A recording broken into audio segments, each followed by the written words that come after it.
One of the biggest questions in basketball right now is who the next face of the NBA is going to be. I know who it is. Do you? Some of you will ask, what even is the face of the NBA and why it's important? The NBA has always been a stars-driven league, where it's more about the individual than it is the team. And as a result of that, throughout NBA history, there have been athletes who became bigger than the sport. We put these players on a pedestal above all, and that's because the NBA was built on individual stardom. Back in the 1970s, America's most popular sports were football, baseball, and boxing. Basketball was popular, but at the time college hoops was bigger than the pros. The NBA was struggling to find its identity, until two young players came along and changed everything. Magic Johnson and Larry Bird were the two best players in college basketball. The biggest debate in the country was who was better. So when the two met in the championship game of the 1979 NCAA tournament, it was the biggest game in basketball history. Over 40 million Americans watched it live. No basketball game at any level, NBA or college, has even came close to those viewing figures since. After Magic defeated Bird to win the title, fans were already too invested. They knew this rivalry was just getting started, and college fans followed them into the NBA. Magic Johnson became a Laker, Larry Bird became a Celtic. This amplified the rivalry even more. You had the best two players with a pre-established rivalry joining the two biggest NBA franchises who also had a pre-established rivalry dating back decades. The Magic and Bird rivalry defined the 80s. Every single year the NBA Finals featured one of the Lakers and Celtics, and they went head to head in the finals 3 times. But one day they got old, and the NBA needed something new. Then conveniently came along the guy who took the game global. Michael Jordan was already a household name coming into the NBA. He scored the game-winning shot to win the national championship at UNC. Unlike Magic and Bird, Jordan had no equal. He was head and shoulders above the next best player of his era, and because of this, he became a godlike figure. Every kid in the country wanted to be like Mike. Not only was he the best, but he was the most entertaining and exciting to watch. And on the biggest of stages, he'd rise to the occasion and win every single time. Michael Jordan transcended the sport. He was the best show on television and made people who had no interest in basketball become fans of the sport. When he retired, he was always going to be a tough act to follow. But Jordan had inspired an entire generation to be just like him. And one guy really was. Kobe Bryant was the perfect heir. Another 6'6" athletic shooting guard with a burning competitive desire to be the best ever. Although he fell short in the eyes of most, Kobe filled the void left behind by Jordan, who finally retired once and for all in 2003. That same year, a generational talent had burst onto the scene. You already know who he is, the most hyped draft prospect in NBA history, arguably the greatest high school player of all time, and the one who introduced himself to the basketball world as the chosen one. LeBron anointed himself King James. He dared to wear the number 23 jersey, and despite the almost impossible expectations placed upon him as a young boy, he not only lived up to them, he exceeded them. LeBron has had the longest prime of any player in NBA history. He has been an all-star 20 years in a row. When it comes to being the face of the league, history says you hold that title for a decade. Bird and Magic had the 80s, Jordan the 90s, Kobe had the 2000s. He shared the latter years with LeBron, who has been the face ever since. LeBron was supposed to pass the torch to guys like Kevin Durant and Steph Curry. These are guys who have been among the faces, but never the lone face of the NBA. And that's because LeBron went on for so long. He's only now, at nearly 40 years old, finally slowing down, but the guys that were supposed to replace him are starting to exit their primes as well. LeBron is 39, Curry is 35 and KD is 36. Despite the three of them knocking 40's door down, most people would still consider these three guys the biggest names in basketball. But why? Those three guys are not winning MVPs. They're not the ones competing for championships, nor are they spearheading the best teams in basketball. It's almost like we missed a generation. Why haven't the best players of today's NBA aged 30 and under stepped up and taken the torch from those guys like all the other greats did before them? Nikola Jokic and Giannis Antetokounmpo have been the best two players in basketball for the last 5 years. They're the guys with the best stats, winning MVPs, leading their teams to the best records and winning championships.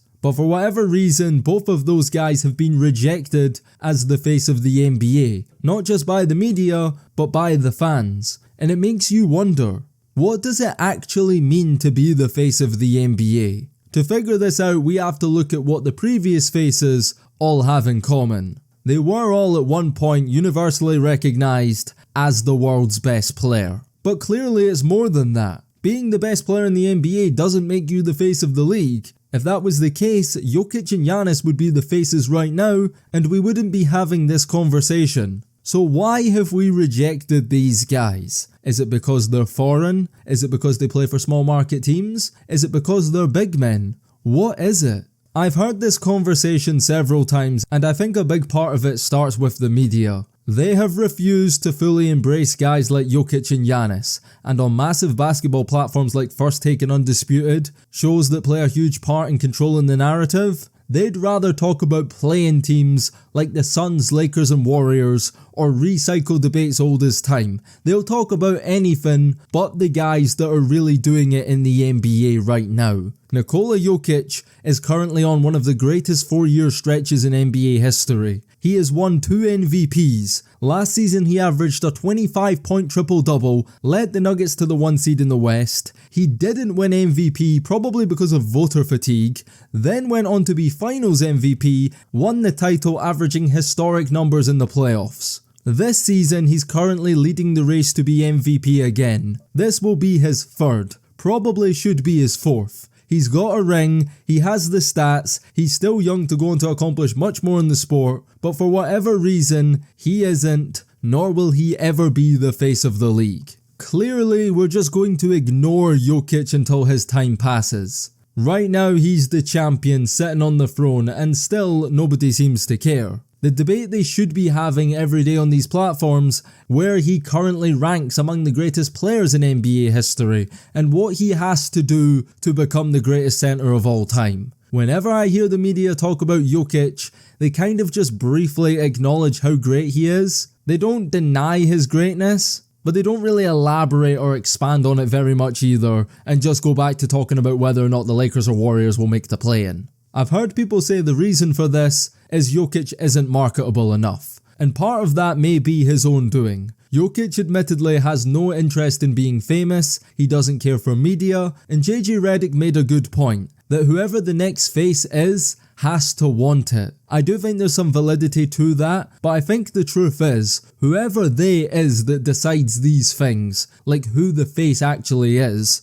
clearly they don't want it to be an international player. Because whenever I hear people having this conversation on television, they bring up potential candidates. Anthony Edwards, SGA, Jason Tatum. I've even heard Tyrese Halliburton be mentioned. But historically speaking, in order to be the face, not only do you have to be the best, but you have to become an all-time great. LeBron, Kobe, Michael, Magic, Bird were all the best. And we knew in real time they were on that Mount Rushmore trajectory. They're all considered among the 10 best players in NBA history, so whoever you decide to nominate as the face, you're not just banking on them becoming a multiple-time All-Star and maybe winning an MVP one day like Harden or Westbrook. You're picking them to become one of the greatest ever. Would you bet on SGA, Tatum, Ant-Man, or any of the young stars mentioned becoming a top 10, top 15 player in NBA history when it's all said and done? Have any of them done anything in their careers so far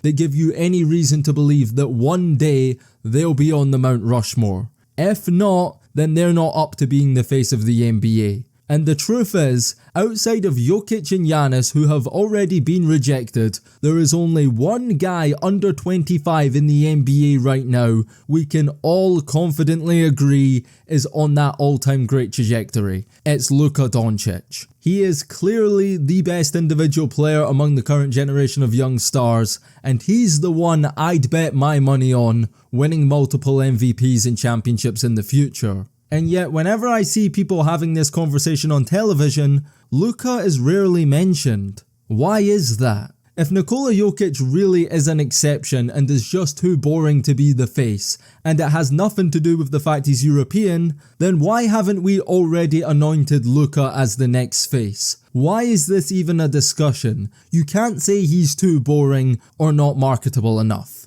If you don't like Luka Doncic, you don't like NBA basketball. It's simple as that. So the only logical reason Luka Doncic wouldn't be the next face of the NBA is because he isn't American. And if that's the case, then we can already eliminate Victor Wembanyama from ever being the face too. Earlier I asked, what does every face of the league have in common? Yes, they were all the best, but they were also all from the United States. This is the first time in basketball history that the best players are not from the US. And that'll likely be the case for this decade. So far, Nikola Jokic and Giannis have been the best players of the 2020s, and it's looking like Luka and Wemby will be the best after them. LeBron isn't going to be around forever. He said himself the end is near. Eventually you're going to have to choose someone. And if that's really the case, and to be the face of the NBA you have to be American, then it makes sense why LeBron at 40 is still the face.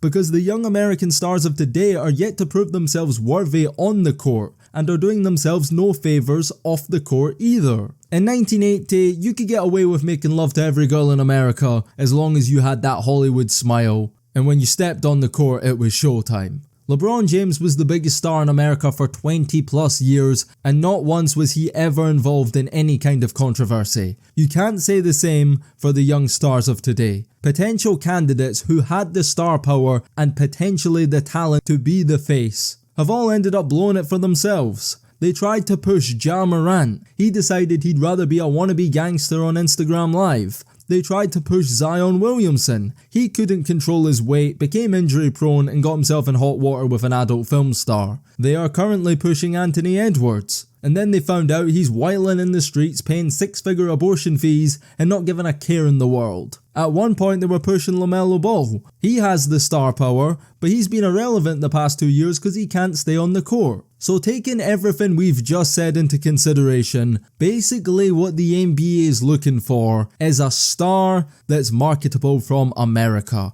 Now that we've established that's the criteria, I had to think to myself, who is the biggest American basketball star right now? The answer is obvious, and some of you won't want to hear it, but it's true. It's Caitlin Clark.